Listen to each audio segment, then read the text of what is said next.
ऋणात्मक घातांक यानी कि नेगेटिव एक्सपोनेंट क्या है।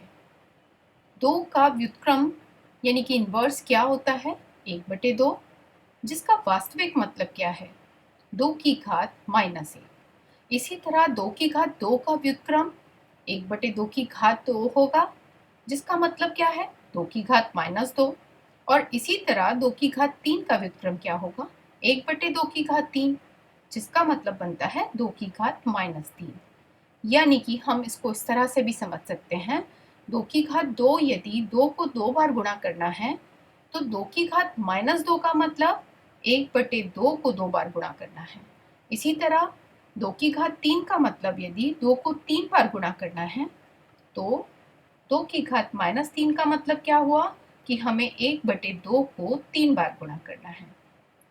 तो इस तरह से जो माइनस घात है वो उस आधार का व्युत्क्रम को प्रदर्शित करती है। तो यदि व्यापक रूप में देखें तो a की घात -m का मतलब क्या है? 1/a की घात m। और 1/a की घात m का मतलब क्या होगा? a की घात -m।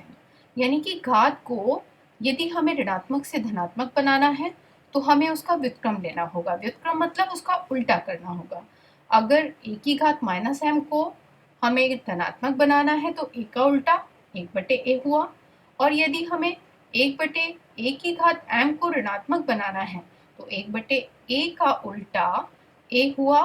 तो इस तरीके से हम क्या कर सकते हैं? घातों के चिन्ह को ऊपर नीचे ले जाने पर बदल सकते हैं। अब समझते हैं कि यदि आधार धनात्मक है और घात ऋणात्मक है, और आधार ऋणात्मक है और घात धनात्मक है, या दोनों ही ऋणात्मक हैं, तब हम ऐसे सवालों को किस तरह हल करेंगे। यहाँ आधार तो ऋणात्मक है पर घात धनात्मक है, तो -1 से शुरुआत करते हैं। -1 की घात 1 का मतलब -1 को एक बार लिखना है, तो इसका जवाब हमारा क्या आया? -1 आया। जबकि -1 की घात 2 में हम क्या करेंगे? -1 को 2 बार गुणा करेंगे, तो यहाँ पर माइनस माइनस प्लस बन गया और हमारा जवाब क्या आ गया? +1। इसी तरह जब -1 की घात 3 को गुणा करेंगे तो इसका मतलब -1 को 3 बार गुणा किया, यहाँ माइनस माइनस प्लस हो गया, लेकिन फिर ये प्लस और माइनस मिलके फिर से माइनस बन गया, यानी कि जो हमारा घातांक का जवाब था वो कितना आएगा? माइनस में आएगा। इसी तरह -1 की घात 4 में ये दो जोड़े बन गए, माइनस माइनस प्लस हो गया और इधर भी माइनस माइनस प्लस हो गया। तो यहाँ से क्या निष्कर्ष निकलता है कि यदि घातांक विषम संख्या है तो हमारा घातांक का जवाब क्या आएगा? माइनस में। और यदि हमारी घात कैसी संख्या है? सम संख्या है, तो घातांक का मान हमेशा धनात्मक आएगा। अब देखते हैं कि यदि आधार तो धनात्मक है पर घात कैसी है? ऋणात्मक। तो इसका क्या मतलब हुआ? इसका मतलब ही क्या हुआ कि a का व्युत्क्रम है, यानी कि a की घात -m का क्या मतलब बनता है? 1/a की घात m। तो 3 की घात -5 क्या होना चाहिए? 1/3 की घात 5 होना चाहिए।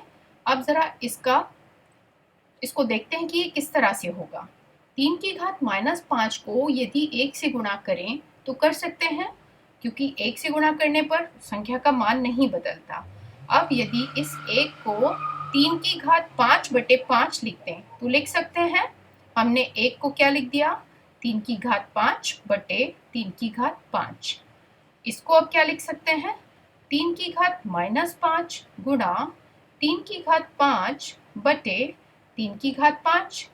यहाँ पर आधार समान है, घातें गुणा में क्या हो जाएंगी? जुड़ जाएंगी। तो हमारा ये क्या बन गया? 3 की घात -5 + 5 बटे 3 की घात 5। यहाँ पर -5 और +5 मिलके क्या बन जाता है? 3 की घात 0 बटे 3 की घात 5। और किसी भी संख्या की घात अगर 0 है तो मान क्या हो जाता है? 1 हो जाता है। तो ये क्या बन गया हमारा? 1/3 की घात 5। यानी कि 3 की घात -5 का क्या मतलब हुआ? 1/3 की घात 5। इसी तरह यदि आधार भी ऋणात्मक है और घात भी ऋणात्मक है तो हम सबसे पहले इसकी घात को धनात्मक बनाएंगे, और घात को धनात्मक बनाने के लिए हमें इसके आधार का क्या लेना होगा? व्युत्क्रम लेना होगा। यानी कि माइनस ए की घात माइनस एम को हम क्या लिख सकते हैं, 1/-ए की घात एम। इसको एक सवाल से हल करके देखते हैं। -2 की घात -3, इसको किस तरह से हल करेंगे। यहाँ आधार भी ऋणात्मक है और घात भी ऋणात्मक है, तो सबसे पहले हम इस घात को धनात्मक बनाएंगे। तो उसके लिए हमें क्या करना होगा, 1/-2 की घात 3 लिखेंगे। यानी कि हमने क्या किया, घात को धनात्मक बना लिया। -2 ऊपर था, इसको हम नीचे ले गए, यानी कि इसका उल्टा कर दिया, तो घात कैसी हो गई, धनात्मक। अब इसका क्या मतलब बनता है, -2 की गुणा कितनी बार, 3 बार।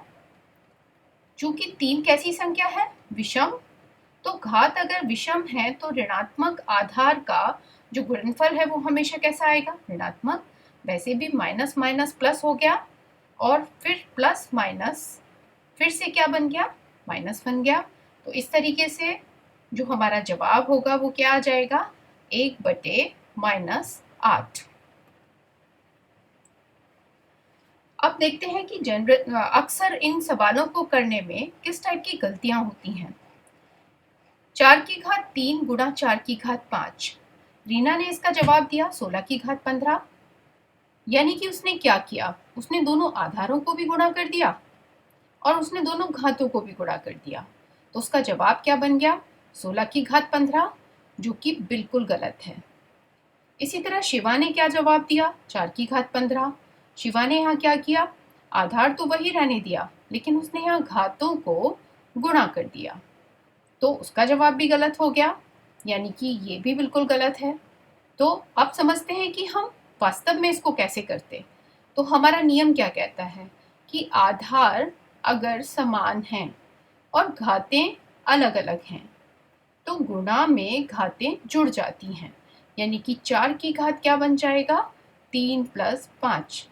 तो क्या जवाब आएगा, 4 की घात 8। यानी कि अजीत ने इस सवाल को बिल्कुल ठीक किया है। इसी तरह 5 की घात 6 को हमें भाग करना है 5 की घात 2 से, तो इसके भी 3 जवाब हैं। पहला जवाब 5 की घात 3 क्या सही हो सकता है, इसमें क्या किया गया है, आधार 5 ही लिया गया है लेकिन घातों को भाग कर दिया गया है, यानी कि जवाब क्या बन गया, 5 की घात 3, जो कि बिल्कुल गलत है। हम भाग में घातों को विभाजित नहीं करते। और यहाँ नंबर 2 में क्या किया गया है, 1 की घात 3 है जवाब, यानी कि 5/5 का मतलब 5/5 है, जो 1 बन गया। और यहाँ भी क्या कर दिया गया है, घातों को विभाजित कर दिया गया है, 2 तिया 6, यानी कि बन गया 1 की घात 3, जो बिल्कुल गलत है। अब हम इसके सही जवाब पर जाते हैं। हमें क्या करना होगा, नियम के अनुसार यदि आधार समान है और घातें अलग अलग हैं तो भाग में घातें क्या हो जाती हैं, घट जाती हैं। तो हमारा जवाब क्या होना चाहिए, 5 की घात 6 - 2, यानी कि 5 की घात 4। तो हमारा सही जवाब क्या है, 5 की घात 4। इसी तरह 4 की घात 3 की भी घात 2 है। तो यहाँ बच्चे अक्सर ये गलती करते हैं कि इसको 4 की घात 3 + 2 कर देते हैं और जवाब देते हैं 4 की घात 5, जो बिल्कुल गलत है। गुणा में घातें, जब घात पे भी घात रखा है तो हमें योग नहीं करना, हमें जोड़ना नहीं है। जोड़ना कब है, जब आधार समान है और घातें अलग अलग हैं और वो गुणा में रखे हैं। जबकि यहाँ पर क्या हो रहा है, घात पे भी घात चढ़ रही है। तो इसका क्या मतलब हुआ, इसका मतलब हुआ कि 4 की घात 3 को 2 बार गुणा किया जा रहा है, जिसका मतलब आधार अब समान हो गए, तब हम घातों को क्या कर देंगे, जोड़ देंगे। तो जवाब हमारा क्या होगा, 4 की घात 6 होगा। वैसे नियम के अनुसार एक की घात m है और उस पे भी घात है n, तो हम यहाँ क्या कर देते हैं, घातों को गुणा कर देते हैं। तो 4 की घात 3 की घात 2 को हम क्या करेंगे, 4 की घात 3 गुणा 2, यानी कि हमारा जवाब क्या हो जाएगा, 4 की घात 6। इसी तरह इस तरीके के सवाल में किस टाइप की गलती हो जाती है, 3 की घात 3 और 5 की घात 3 को गुणा करना है। यहाँ दोनों आधार अलग अलग हैं पर घातें समान हैं, तो बच्चे अक्सर क्या कर दिया करते हैं कि आधारों को भी गुणा कर देते हैं और उनकी घातों को भी गुणा कर देते हैं, जो कि बिल्कुल गलत है। हमें यहाँ चूंकि क्या दे रखा है, यहाँ आधार अलग अलग हैं, यानी कि यदि आधार अलग अलग हैं और घातें समान हैं। a की घात भी m है और b की घात भी m है, तो ये क्या बन जाना चाहिए, a गुणा b की घात m। हम दोनों आधारों को गुणा कर सकते हैं और a की घात रहेगी, यानी कि यदि इस सवाल को हमें हल करना है तो यहाँ पर a क्या है 3, 3 की घात 3 गुणा b क्या है 5, 5 की घात 3, m का मान क्या है यहाँ पर 3, यानी कि क्या बन जाना चाहिए a गुणा b, a गुणा b मतलब 3 गुणा 5 की घात क्या बन जाना चाहिए 3 ही बन जाना चाहिए, यानी कि इसका जो जवाब आएगा वो कितना आ जाएगा 3 पंचे 15 की घात 3।